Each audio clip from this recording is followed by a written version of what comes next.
सभी को जय मसीह की। इस वीडियो में मैं आपको बताऊंगा उत्पत्ति 10 का 1 से 32 तक। पहले मैं आपको इस वचन को पढ़कर सुनाऊंगा, उसके बाद इस वचन को ठीक से समझाऊंगा। पूरा वीडियो को जरूर देखें। नूह की वंशावली। नूह के पुत्र शेम, हाम और येपेत थे। उनके पुत्र जल प्रलय के पश्चात उत्पन्न हुए। उनकी वंशावली यह है।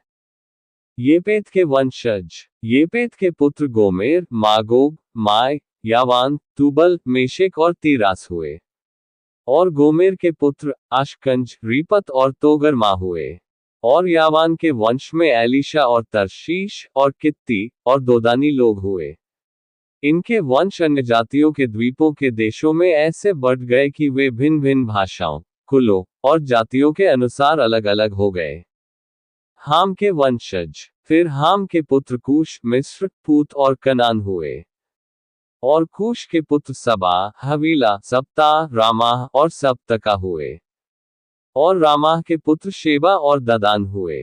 8 कूश के वंश में निम्रोद भी हुआ। पृथ्वी पर पहला वीर वही हुआ है।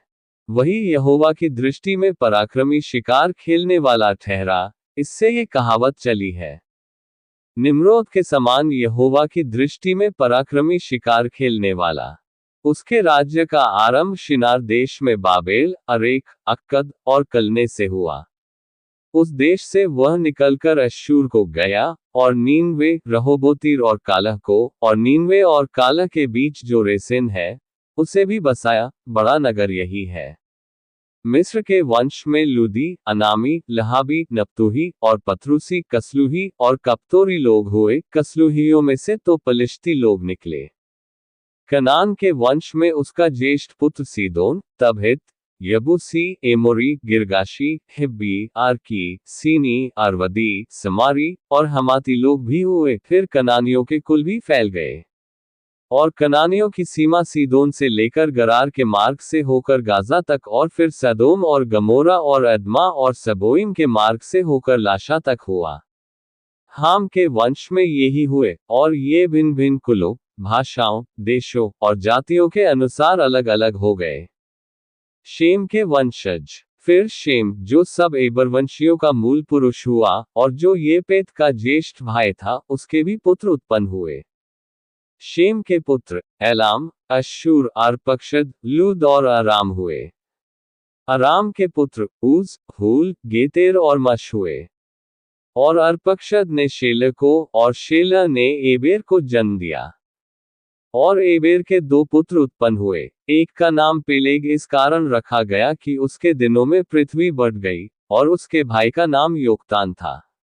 और योक्तान ने अल्मोदाद, शेलेब, हसरमावेत, येरह, हदोराम, उजाल, दिकला, ओबाल, अबीमाएल, शेबा, ओपीर, हवीला और योबाब को जन्म दिया। यही सब योक्तान के पुत्र हुए।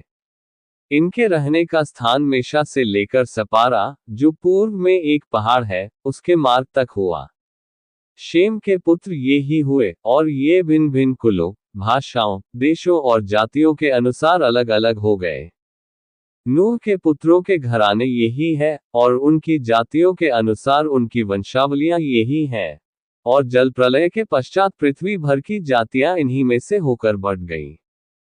मुख्य उद्देश्य यह अध्याय क्यों दिया गया है? ये वचन हमें ये बताता है कि संसार में जितनी भी जातियां, भाषाएं और राष्ट्र हैं, वे सब नूह के तीनों पुत्रों से निकले। जल प्रलय फ्लड के बाद नूह और उसके 3 बेटों के वंशजों ने पूरी पृथ्वी को आबाद किया। येपेत के पुत्रों से यूरोप और मध्य एशिया की जातियां उत्पन्न हुई। गोमेर, मागोग, माय, यावान आदि से यूनान, रूस, मेद, ईरान और तुर्की जैसे राष्ट्र जुड़े हैं। यहाँ लिखा है कि ये भिन्न भाषाओं और देशों में फैल गए। इससे मानव भाषा और संस्कृति का विस्तार दिखता है। शिक्षा। परमेश्वर ने मनुष्यों को पृथ्वी में फैलाया और उन्हें विविधता दी। यह उसकी योजना का हिस्सा था। हाम से अफ्रीका, मिस्र, कूश, इथियोपिया और कनान की जातियां निकली। निम्रोद का वर्णन खास है। वह पहला वीर और शासक बना जिसने बाबेल और नीनवे जैसे बड़े नगर बसाए। शिक्षा। निम्रोद की शक्ति और साम्राज्य परमेश्वर की इच्छा के विरुद्ध घमंड का प्रतीक बनते हैं। बाबेल की मीनार आगे आने वाले अध्याय में इसका उदाहरण है। शेम को सबसे महत्वपूर्ण स्थान दिया गया, क्योंकि इसी से अब्राहम और फिर यीशु मसीह का वंश आता है।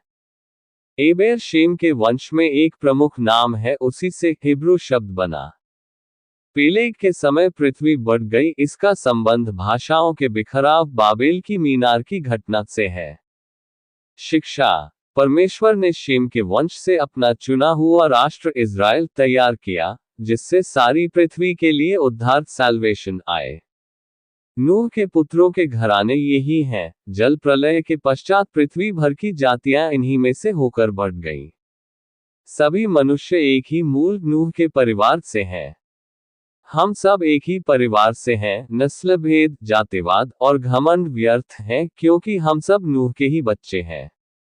ईश्वर का नियंत्रण इतिहास पर है। कौन सी जाति कहां जाएगी, क्या करेगी, सब परमेश्वर की योजना में है। हर राष्ट्र का एक उद्देश्य है। परमेश्वर ने सब जातियों को बनाया ताकि वे उसे जाने और उसकी महिमा करें। विविधता में एकता। अलग अलग भाषा, रंग, देश होने पर भी हम सब मनुष्य हैं और परमेश्वर के सामने एक समान हैं। ऐसे और भी बाइबल का वचन को ठीक से समझने के लिए हमारे YouTube चैनल को सब्सक्राइब करें। लाइक, शेयर एंड कमेंट जरूर करें। धन्यवाद।